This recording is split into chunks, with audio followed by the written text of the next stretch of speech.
I'd like to pass the microphone to Gurpreet to share her experiences. Thank you, Arya.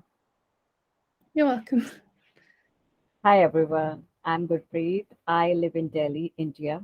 I'm double masters. I have done my master's in information technology and later on I did in computer applications. I worked in the corporates for almost like 8 years and then I became a freelancer and an author. I published my two books starting in 2020. I came up with my first poetry book, but it was not like that the corona made me a writer because I was a writer since I was 16 years old and now I'm 35 years old. So I took the command in my own hands to become a writer.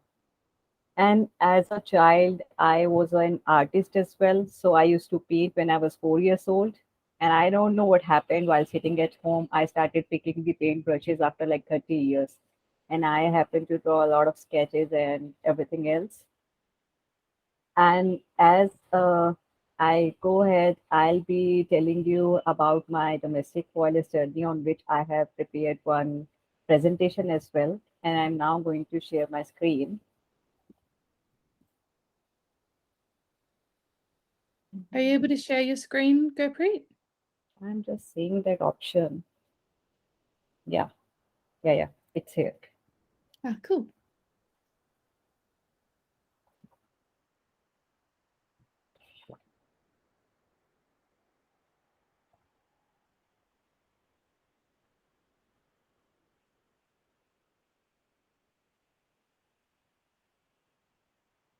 Are you able to see the presentation?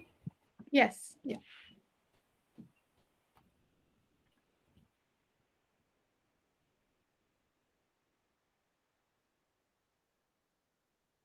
Mhm.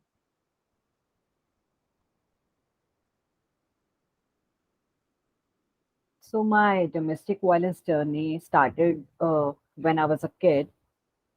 So before I proceed ahead, there is a warning. The following episodes contain descriptions that may not be suitable for younger audience, including discussions of physical abuse. Audience discretion is mandatory. My experience with family violence started at my own abode, living with my father. My grown up haunted years were more like my father used to do a lot of domestic violence. And as I have grown up in an adult, I realized that he might be doing that because he must have seen a lot of things in his childhood as well. And later on, I ended up marrying someone in 2015 who was again a domestic violence abuser, even though I was dating him for almost like 3 years and there were a lot of red flags. Still, I ignored those flags and went for the marriage ahead. All the experiences growing as a child and a teenager, then into an adult, affected me a lot. I didn't know anxiety at all because I had shown symptoms like these things, but I didn't know how to call. There was a name for this because at that point of time there was no internet and I didn't know what kind of books I would have got my hands onto to understand what was happening with me. It definitely instilled the fear of coming back to home, uh, picturing or imagining myself in a situation where father was beating my mother at home or my siblings. And in my marriage I was seeing the same fears coming back from the shift because I was in the US shift that was night in India. So I used to come very late at night, and the same fear was instilled in me that somebody was waiting for me who just wanted to physically or verbally abuse me. Depression, I understood a lot late in my life, but I know I have been depressed since I was a teenager. And so many people, they actually called it sadness. But as I grew up, I realized that was a depression because it still has not left my side at all. But now I'm so much aware about myself that I know how to cope up with my anxiety, fear, and depression. I definitely became suicidal at one point of time in my life. And although I'm very courageous and all, but there was a time when I really wanted to give up. But by the grace of God, I got in touch with people all over the world, especially women who have been through all this kind of domestic violence cycle, and they told me that they felt the same like I am doing when they were actually trapped in these kind of situations. So they helped me a lot in dealing with my suicidal thoughts. And after 2 years, like it started in 2020, and in 2022, I can say that I have almost got rid of these kind of thoughts, and now they don't cross my mind at all. I definitely had this low self-esteem and confidence because I didn't know how to open up myself with the people around me. So many friends of mine, they actually mocked the situation at my home, comparing with their abodes that everything was fine in their abodes. But when I visited there, I realized there was no physical abuse, but verbal, emotional, and mental abuse was right there.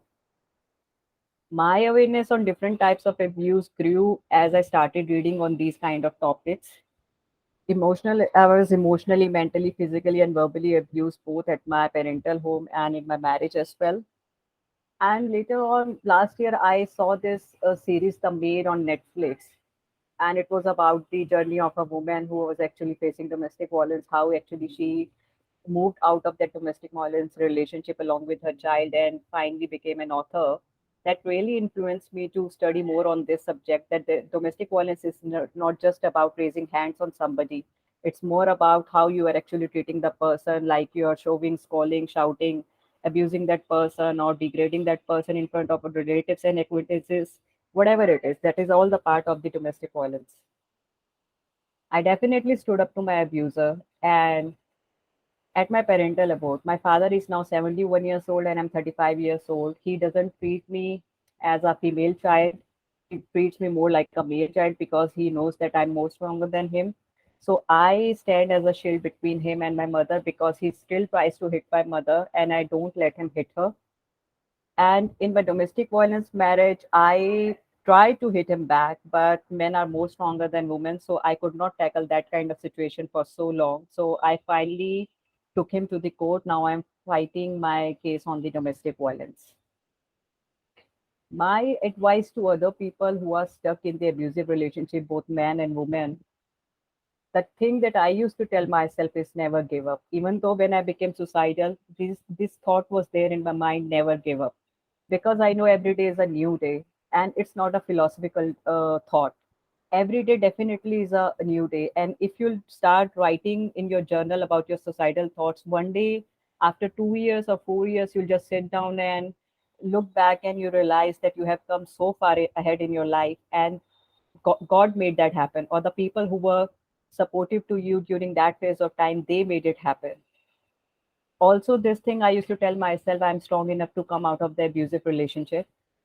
I found my way and planned everything in my head because when I was going through domestic violence marriage, I fortunately got the travel to abroad. I was in US for 6 months. Then I traveled in different states in India while training my people over here and US and residing in the hotels and cooking food for myself, doing all this kind of workouts. I realized that I'm mentally prepared to leave my domestic violence abusive husband.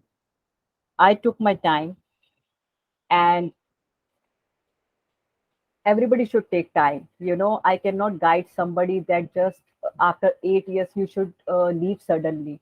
It's very different to guide someone this way, and you never know what kind of situation they actually are in. The only thing that you can definitely tell them again and again, that they're strong enough to come up with the resolutions, because that is the only thing that they know. They have the strength in their bones. They are planning everything in their head, but they want someone to reassure them so that they can take that step. How I built myself in spite of my trauma, I became a fitness freak. I did a lot of exercises at home. I lost a lot of weight. I learned to cook different delicacies. I started painting again. And fortunately, I happened to sell off my paintings as well. I published 2 books and created my own identity. Dogs and cats are, people that I like more than humans. So I feed stray pets. They are my people. I talk to them. I play with them. I make videos on them. These are some of my watercolor paintings that I started painting like in 2020. These are some of my sketches.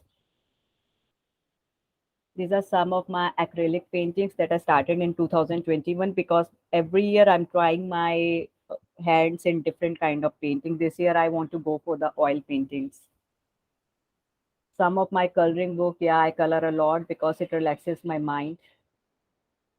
This is the bike that I gifted myself last year, and I almost completed 1,000 kilometers on it. These are my favorite stray pets that I meet and greet every day. The way they actually see me and dance on their legs, I have not met a single person meeting me with the same, excitement and enthusiasm. These are my two published books. First one was my Soul Rants Poems of a Bone Spectator, and second one was Courageously Yours, where I talked about suicide, depression, anxiety, corona, lockdown fights, how relationships are turning into fights and everything else. Because I just want people who are going through all these kind of thoughts, not just from the family violence and other things, that they're not alone in this world, and there's always a way out. This is, one of the stories I did, one of the publications in Canada. That guy approached me because he was looking for the original stories. So here I written in 4 chapters about my grown-up haunted years with my father. And in the last chapter, when I wrote about that, I have already forgiven my father for everything that he has done because he made my mother hospitalized twice. The reason I forgive him, not because I'm God or saint kind of person, but I know nothing will go with me in the end. He is growing old, and people should be forgiven for what they are doing. If not instantly, then we should actually lead that path where, because it sets the person who is forgiving more fear than the person who's actually uh, getting that kind of forgiveness.